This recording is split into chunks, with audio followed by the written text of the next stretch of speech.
Gara-gara lapor sana lapor sini tidak digubris, warga memohon atau meminta Bapak Presiden Republik Indonesia tuntaskan pangkalan pasir Kartiasa yang diduga tidak memiliki izin lengkap.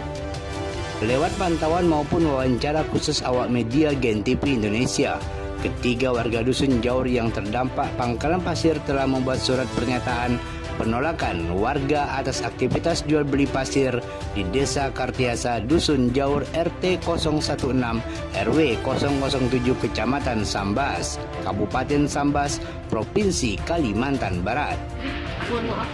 Ya Bu, tidak apa-apa lah Bu, sama wartawan sebentar aja Bu. Kan kunjungan kerja Ibu jauh-jauh. Motret lokasi dulu ya. Dari provinsi Bu, Ibu kan? Bu, statement ini aja Bu. Gak patah Bu, gimana Bu? Hasil kunjungannya Bu. Biasa kami mau berita acara ya.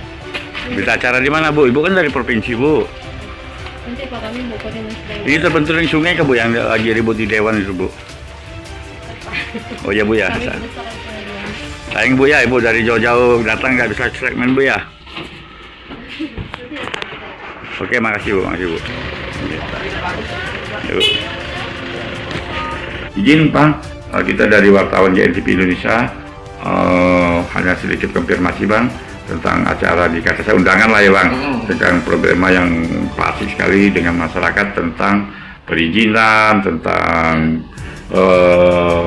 versus pelabuhan dermaga dan berbagai macam itu tentang pasir tuh Bang. Nah, gimana pendapat Bang? Kan pernah diundang di Kartiasa di desa sekitar aja Bang. Yang kami ketahui di tata ruang bahwa perizinan pasir ya hanya masuk perizinan di penggalian aja. Penggalian. Kan? Kemudian setelah pasir digali di aliran sungai Kartiasa sesuai dengan IUP yang dimiliki oleh si pemohon, untuk selanjutnya pasir ini akan di stockpile di sekitar pesisir sungai Kartiasa ya. Keberadaannya yang biasa disebut tersus. Untuk tersus ya, setahu kami dengan data yang ada belum pernah kami lihat izinnya. Nah, cuma nggak tahu lah apakah mereka izinnya langsung ke provinsi. Maksudnya izin itu kan ada juga di wilayah kabupaten, ada juga langsung ke provinsi. Nah, kan tetapi kan masalah yang timbul kan adalah masalah sosial di sekitar daerah kegiatan tersebut. Nah, dampak sosial yang ada adalah informasi dari masyarakat, luar masyarakat setempat,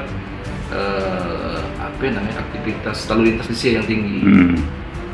Kalaupun jam operasional, seharusnya kan kawan-kawan dari pelaku usaha kan harus juga komit lah dengan jam operasional mereka, karena kan tertuang di dalam, kalau tidak salah kami di UKLUPL. UKLUPL kan bukan karena hanya tata ruang. Tata ruang hanya semacam rekomendasi atau izin jika memang lewat di kabupaten. Nah, kami lah yang secara teknis menuangkannya. Tapi jam operasional, terkait rambu-rambu, kemudian batasan berapa yang lewat saya rasa di izin lingkungan ataupun di kalau UPL di Amdal Lalin. Cuman kan gitu ya, tentunya antara investasi ya kan dengan akibat kegiatannya harus juga diminimalkan. Kan ya satu sisi itu tidak juga menghambat investasi. Betul. Ya kita dukung lah ya pemerintah.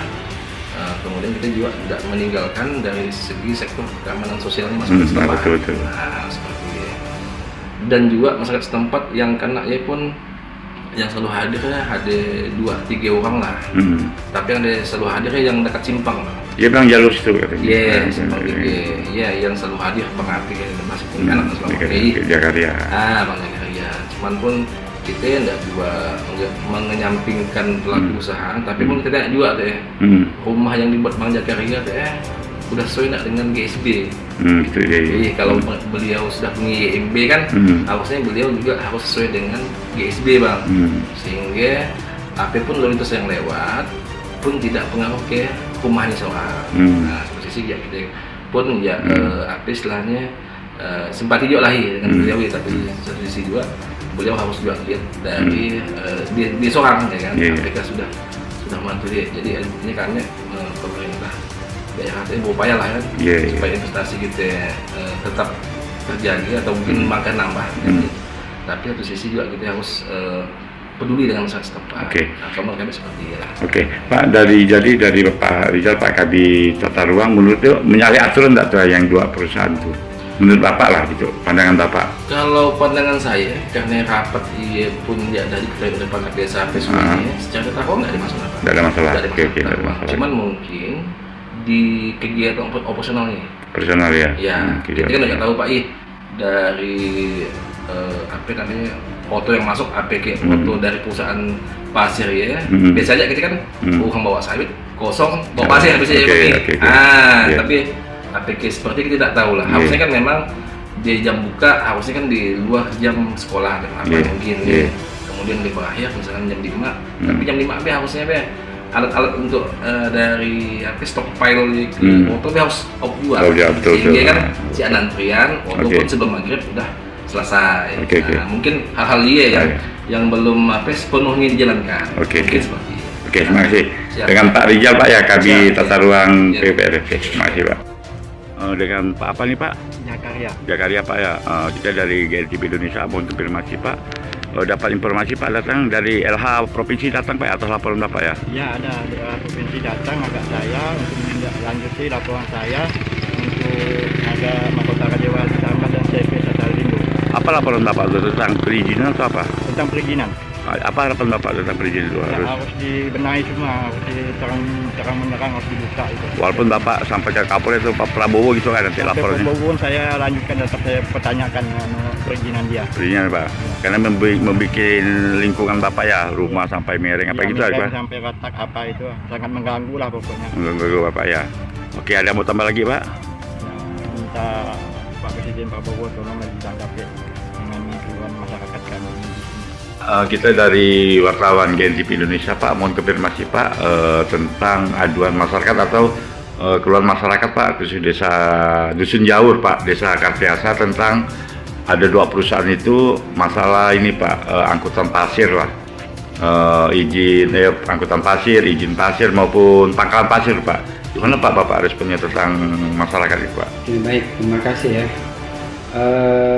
Memang sepengetahuan kami sudah dilaksanakan beberapa kali rapat terkait permasalahan ini. Ya kan mungkin dampak dari angkutan pasir yang bertaburan di jalan yang mengakibatkan debu kalau di musim panas gitu kan. Tentunya bisa saja mengganggu aktivitas masyarakat di sekitar lokasi penambangan pasir lah ya. Di penambangan pasir. Nah, tentunya nanti kami dari Satpol PP sesuai dengan kewenangan yang kami miliki, kami akan melakukan pemantauan apakah memang benar adanya apa yang disampaikan oleh masyarakat melalui teman-teman media. Ya tentunya itu menjadi tugas kami ya untuk memastikan apakah benar atau tidak informasi yang beredar. Kemudian apabila memang dari informasi yang disampaikan benar adanya, tentulah sesuai dengan SOP yang kami miliki dan kewenangan yang kami miliki akan kami tindak lanjuti. Akan kami tindak lanjuti yang sudah pasti akan berkoordinasi dengan dinas teknis terkait dengan permasalahan yang terjadi ini. Yang jelas selama berhubungan dengan ketertiban di masyarakat itu merupakan salah satu kewenangan Satuan Polisi Pamung Praja Kabupaten Sambas dengan didukung data-data tentunya. Sehingga dengan data-data itulah sebagai dasar kami dari Satpol PP untuk turun ke lapangan memastikan terkait informasi yang disampaikan kepada kami untuk kami tindak lanjuti. Sampai di situ Pak, sampai ke perizinan kapan nanti Pak? Itu kan dapat kabarkan belum itu ada pasti. izin. Jadi tahapannya tentunya ketika ada aduan dari masyarakat, kami akan mensurvei apa yang diadukan. Kalaupun memang itu terkait dengan badan usaha, perusahaan misalnya, tentulah ranah kami terkait dengan perizinannya, ya kan? Kami harus memastikan bahwa setiap perusahaan yang melakukan operasional di Kabupaten Sambas secara aturan kan wajib memiliki izin yang dikeluarkan oleh Dinas Teknis terkait spesifikasi usaha yang dilaksanakannya, ya kan? Tentunya kami akan melakukan koordinasi teknis dengan Dinas Teknis terkait dengan perizinannya. Kemudian nanti kalaupun ini seandainya perusahaan tersebut telah memiliki izin, tentulah dampak dari aktivitas usaha perusahaan tersebut itu kan selama dalam batas kewajaran dan tidak berdampak kepada masyarakat, oke, kita nggak masalah. Tapi kalau ada keluhan atau dampak dari usaha yang dilakukan oleh suatu badan usaha ataupun perusahaan, tentunya akan kita tindak lanjuti sesuai dengan SOP yang ada di kita. Oke, terima kasih Pak.